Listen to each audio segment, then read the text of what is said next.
from Ozarks First. You're watching Color 10 News Midday. We are hearing from Missouri State's new and controversial head football coach for the first time this morning. Thanks for choosing Color 10 News at midday. I'm Lauren Barnes. Color 10 Sports Director Dan Lucy joins us live from JQH Arena, where Bobby Petrino has taken over those Bear reins. Dan? Yeah, thanks, Lauren. Bobby Petrino is back in the head coaching business after a year sabbatical.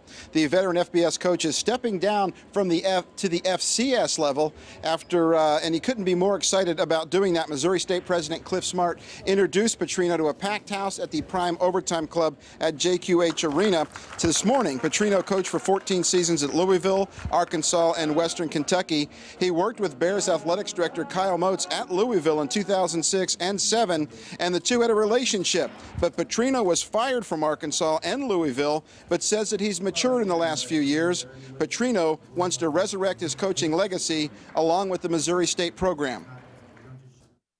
And I'm looking forward to looking ahead. You know, that's really what we talked about, was, you know, tearing the rearview mirror off and looking ahead and moving ahead.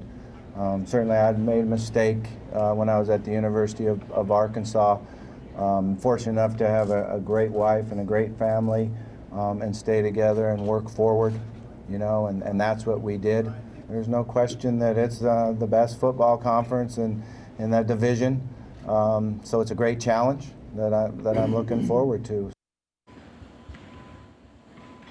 Bobby Petrino will get a 5-year contract worth $250,000 a season. Now, he took less money in order for that money to go to his assistant coaches. And in addition to that, Petrino will donate $70,000 of his own money every year to go to those assistants as well. Of course, Lauren will have much more of this tonight at 6 on Color 10 Sports.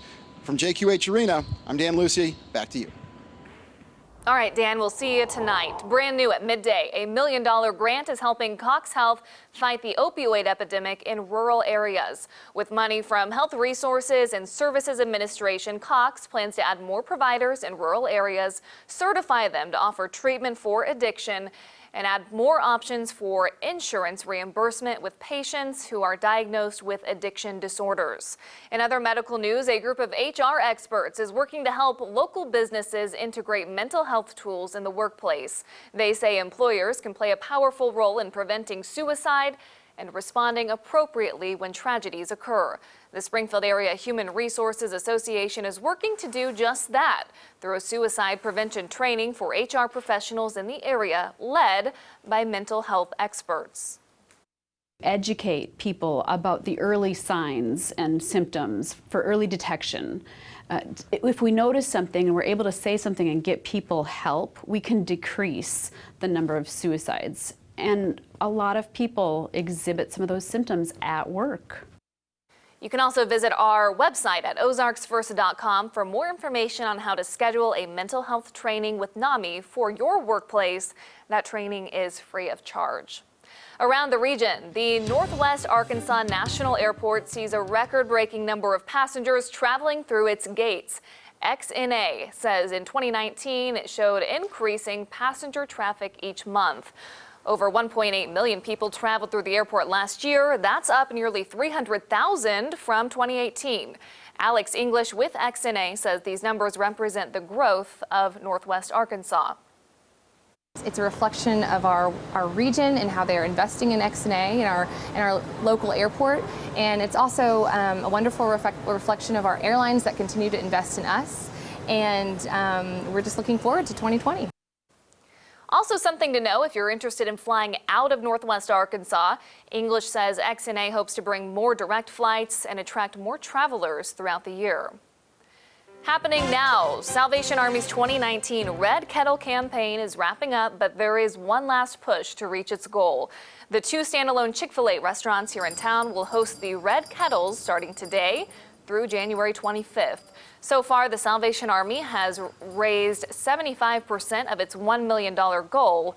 Today only, Chick-fil-A will donate 20% of every purchase to the Salvation Army when the customer mentions the Salvation Army at the register. So you do have to say something, but funding from this joint effort will assist the Salvation Army with their multiple programs.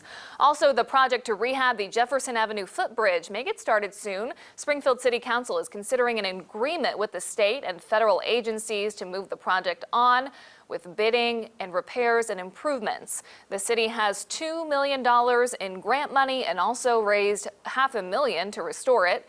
The city will also get bids for preserving the span over the plaza on the south end of the bridge. The bridge closed in 2016 after an inspection revealed corrosion. Let's take a live look outside right now. Here's our tower cam in Springfield. Meteorologist Beth Bonello, is that a flunked forecast I see? Yeah, big ol' F. Temperatures today are only going to top off in the upper 30s and lower 40s, mostly cloudy skies, kind of a gloomy day, and will be gloomy tomorrow with an icy start and some rain to follow. We'll do that right after the break. Don't go anywhere.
And now weather with meteorologist Beth Finello.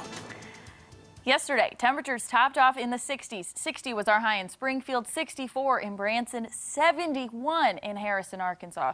Today, that is not going to be the case. We're mostly cloudy right now, and we are cold. Temperatures are in the 30s. It's 31 degrees right now on a north and east wind at about 14 miles per hour. It's 35 in West Plains, 29 up in Rolla, 25 in Clinton. We're about 15 to 30 degrees colder than we were at this time yesterday. A colder air mass came in last night, and it's going to stick around for a while. We've got north and east winds at about 5 to 15 miles per hour, so our feel-like temperatures are still in the teens. It feels like 15 in Clinton, 19 up at Lake Ozark, 21 in Springfield, feels like 27 down in West Plains. Mostly cloudy right now. We'll stay mostly cloudy through the rest of today. Temperatures will only make it into the upper 30s and lower 40s, which is right around where we should be. Our average high for this time of year is about 43 degrees. Mostly cloudy through the rest of the afternoon. We'll stay mostly cloudy tonight. Temperatures will drop drop into the upper 20s. Precipitation, rain, freezing rain won't make it to the Ozarks till a little bit after midnight, and then that's when we'll start to see that freezing rain develop, and we'll have freezing rain throughout much of the morning commute. Here's how all of this is going to play out. We have this colder air mass in place.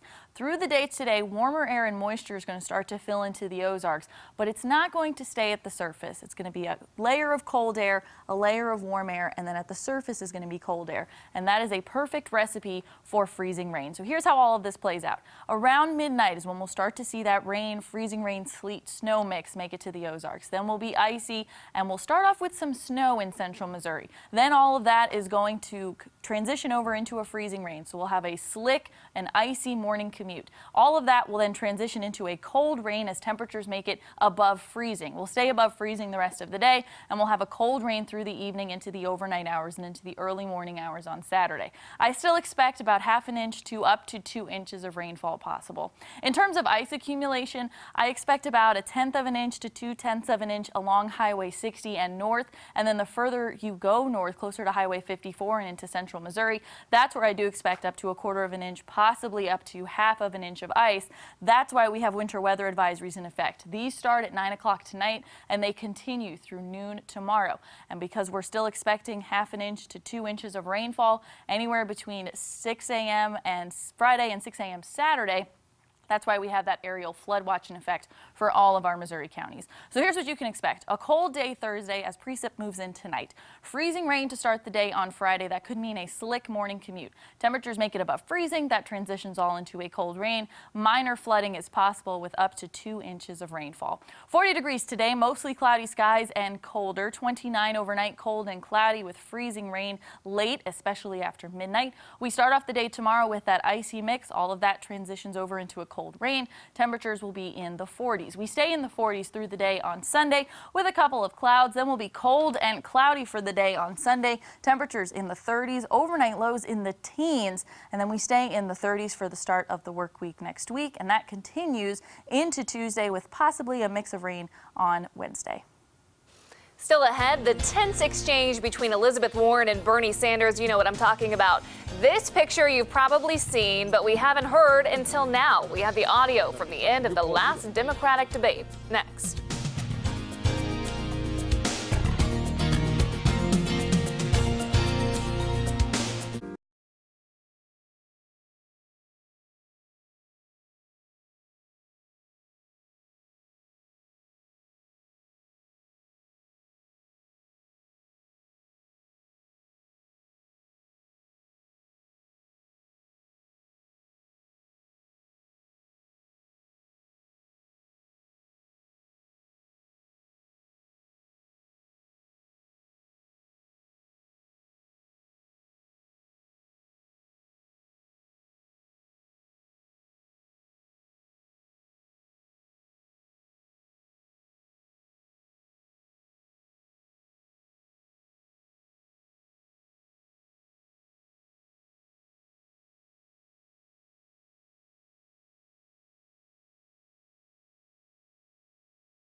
Welcome back to today's political news. We now know what was said during that brief yet tense conversation between Senators Elizabeth Warren and Bernie Sanders moments after the Democratic presidential debate in Iowa on Tuesday. The audio proves the race to the nomination may not be as cordial as party leaders had hoped. Naomi Ruckham tells us what was said between the two who are polling at the top in Iowa. Two progressives, two top polling candidates, and two politicians who claim to be friends off the campaign trail. Senators Elizabeth Warren and Bernie Sanders took the headline-winning moment during Tuesday night's debate, and we now know exactly what went down. I think you called me a liar on national TV. What? I think you called me a liar on national TV. Let's not do it right now. You want to have that discussion, we'll have that discussion. You called me, you told me. All right, let's not do it now. CNN has released the audio of the post-debate confrontation. Sanders and Warren have avoided attacking one another so far in the campaign, and the two senators agree politically on most issues. But it's clear whatever happened during a private meeting between the two in 2018 is causing a rift in their relationship. Warren claims Sanders said a woman couldn't win the presidency, but Sanders denies that. You're saying that you never told Senator Warren that a woman could not win the election. That is correct. Senator Warren, what did you think when Senator Sanders told you a woman could not win the election? I disagreed. Bernie is my friend, and I am not here to try to fight with Bernie. The Warren and Sanders campaigns declined to comment on the post-debate interaction. Naomi Ruckham, CBS News. The Democratic National Committee has not returned requests for comment from CBS about whether there's any issue with CNN airing audio from the debate after it ended. Still ahead, you may want to hold on to some of your fireplace ashes. The MU Extension Office is here to explain how they can benefit your lawn or garden.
Welcome back. Kelly McGowan with the MU Extension Office is here with us this morning. Good morning, Kelly. Good morning. And today we're learning something I never knew you could do. Your fireplace ashes actually can serve a purpose other than just being in the fireplace. Yeah, and it's actually something that gardeners have done for years and years and years. But yes, you can use your fireplace ashes, wood ashes in your vegetable garden, and it's good for the soil and good for your plants. Okay, so do you gather them up and just sprinkle them in? Is there a way to mix them in the soil? How is that going to help the plants? Yeah, well, wood ashes are high in certain plant nutrients, especially calcium.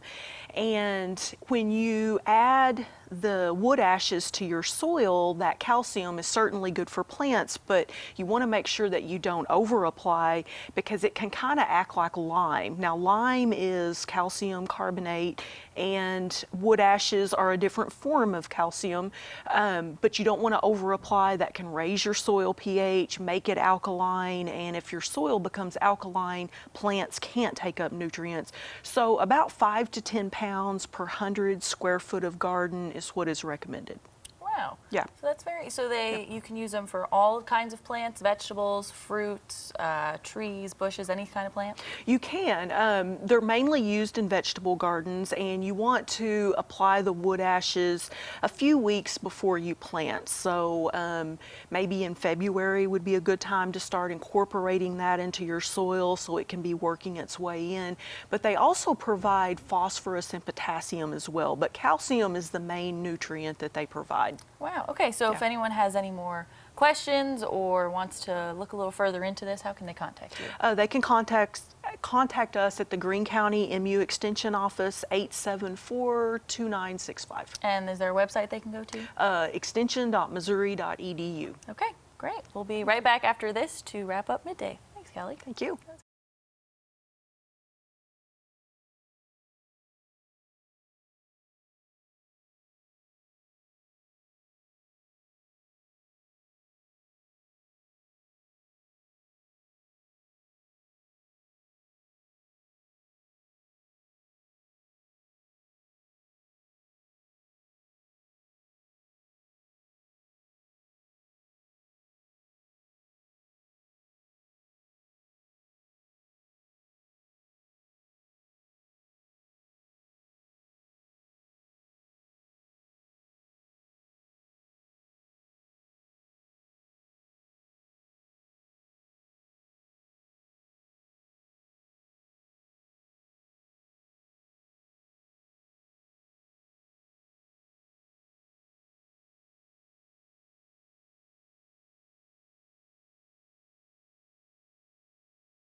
Maybe this will help you get through your week. A family in North Carolina knew their white German Shepherd Gypsy would soon have puppies, but what they didn't know is that one of them would turn out lime green. Oh my God. So it is perfectly healthy. They took it to a vet who says it is a chemical called meconium, which can be found in the sac with their mom and tends to stain them, especially since they have white fur. As the mom cleans them and bathes them, it should go away. But in the meantime, what do you name a puppy who's lime green with a hefty appetite? Hulk is its name. Okay, so now here's my question. If I travel over to North Carolina, can I adopt Hulk? I would say if you are willing and able, girlfriend, go for it. Who would not want a lime green dog? I know. It's a good story. That would be cute. Very sweet. We know tomorrow's going to be a day that we're looking out for weather-wise. Yes. How are we looking right now, though? Right now, it's just cold. Temperatures in the 40s today. We'll have that icy mix tomorrow morning. That'll transition over into a cold rain, but that could mean a slick morning commute, so you want to leave some extra time tomorrow. We will have a live drive, too, on Color 10 Daybreak to let you know how road conditions are. As we sign off this midday, we want to show you our visitors from Couch, Missouri. Wave, everyone. You're on TV. Have a great day.